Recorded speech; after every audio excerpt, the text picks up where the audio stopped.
main final, mampukah Safid dan rakan-rakan lain meneruskan perjuangan dan ada perancangan untuk.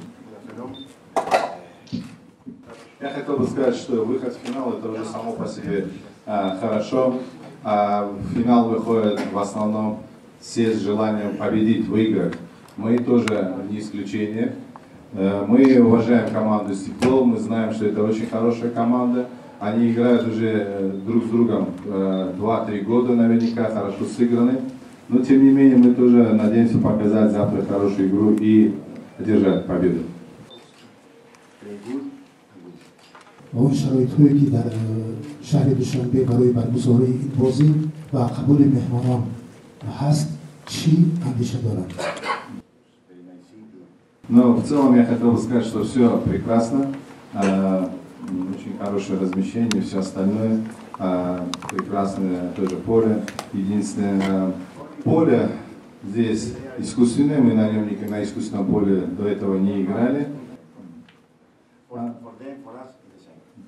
Раз, два, три.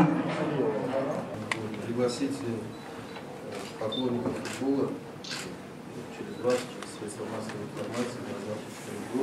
Все-таки это, наверное, для всего таджикского народа, для футбола, таджикского это главная игра города.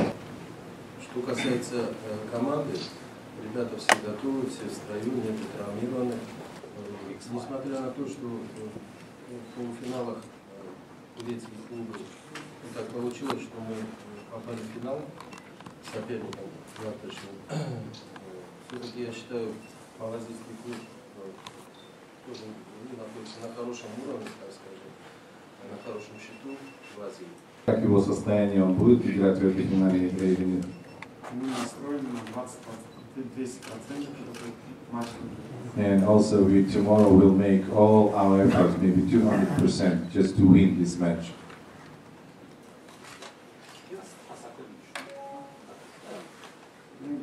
Команда Малайзии очень хорошая, мы смотрели игры, и